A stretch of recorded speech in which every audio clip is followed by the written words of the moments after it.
نبی انتظار کرتے رہے، 12 نبیوں نے انتظار کیا حضور کی امت میں ہونے کے لیے، تمنا کی۔ نستورہ راہب انتظار کرتا رہا، بحیرہ راہب انتظار کرتا رہا۔ شب ہجر کی سختیاں کوئی اس سے جا کے پوچھے، تیری راہ تکتے تکتے جسے صبح ہو گئی۔ زندگیاں گزار دی انہوں نے۔ سلمان فارسی کی کہانی سن لو، مجوسی کے بیٹے تھے، حق کی طلب میں نکلے، باپ نے گھر سے نکال دیا، ایک پادری کے پاس جا کے رکے، زندگی بھر اس کی نوکری کی۔ جب اس کا آخری وقت آیا، اس نے کہا میری تدفین کے بعد غموریا چلے جانا، وہاں کا پادری خدا رسیدہ ہے، تجھے اس سے کچھ مل جائے گا۔ کہتے میں وہاں سے غموریا آ گیا، پھر اس پادری کی ساری زندگی خدمت کی۔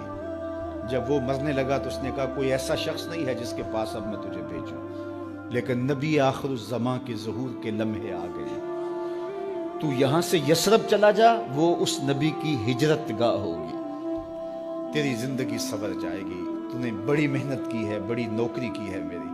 کہتے میں نے اس کو کہا کہیں ایسا نہ ہو میں دھوکہ کھا جو مجھے کوئی نشانی بتا دے۔ اس نے کہا 3 نشانیاں، ایک صدقہ نہیں لے گا، دوسرا ہدیہ رد نہیں کرے گا، تیسرا 2 کندھوں کے درمیان مہر نبوت ہو۔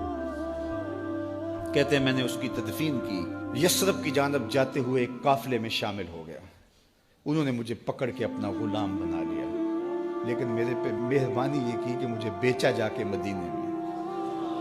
ایک یہودی نے مجھے خرید لیا، میں اس کے باغ میں گوڈی کرتا تھا، کام کرتا تھا، کھجوریں توڑتا تھا، لیکن میں انتظار میں تھا کہ کبھی وہ نبی آخر الزماں آئے تو مجھے دید ہو، کبھی عرش پر، کبھی فرش پر، کبھی ان کے در، کبھی در بدر۔ غم عاشقی تیرا شکریہ، میں کہاں کہاں سے گزر گیا۔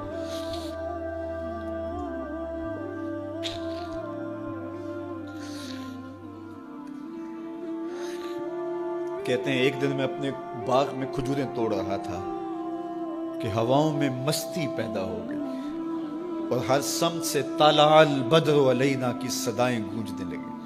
میں سمجھ گیا کہ وہ لمحے آ گئے، میں نے چھلانگ لگا دی اور دوڑ پڑا۔ میرے آقا نے سمجھا شاید غلام بھاگ گیا، اس نے دوڑ کے مجھے پکڑ لیا۔ میں نے اس کو کہا کہ میں نوکر تیرا ہی ہوں، لیکن دل نوکر کسی اور کا ہے، میں بھاگوں گا نہیں، مجھے جانے دے۔ میں کچھ کھجوریں لے گیا تھا صدقے کی نیت سے، جا کے حضور کو پیش کی۔ آقا کریم نے فرمایا ہم نبی صدقہ نہیں لیتے۔ کہتے ہیں نشانی ایک پوری ہو گئی۔ کہتے ہیں کہ میں کچھ دنوں کے بعد اور کھجوریں لے گیا اور میری نیت ہدیہ کی تھی، میں نے پیش کی، حضور نے قبول فرما لی، لیکن میں بھی کہتا تھا تیسری نشانی بھی پوری ہو لے تو پھر مانوں گا، اور وہ کیا تھی؟ 2 کندھوں کے درمیان مہر نبوت۔ کہتے ہیں ایک دن حضور میرے باغ میں آئے اور آقا کریم نے اپنے مبارک کندھے پہ چادر رکھی ہوئی تھی اور چادر کی اوٹ میں مہر نبوت چھپی ہوئی تھی، اور میں پیچھے ہو کے دیکھتا تھا، اور میری آرزو یہ تھی کہ کوئی تیز جھونکا ہوا کا آئے اور چادر ہٹ جائے اور میں مہر نبوت کی زیارت کر لوں۔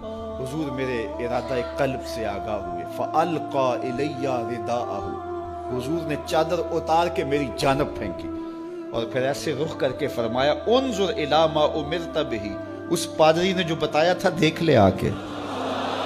تو کہا میں نے دیکھا کہ حضور کے کندھوں کے درمیان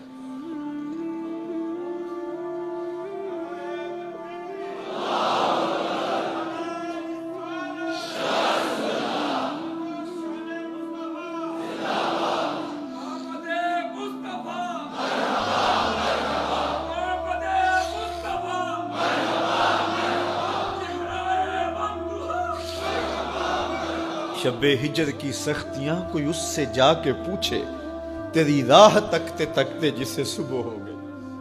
ہم نے تو کوئی انتظار نہیں کیا نا، ہم نے تو کوئی دکھ نہیں سہا، ہم سوئے تھے مقدر جاگ اٹھے۔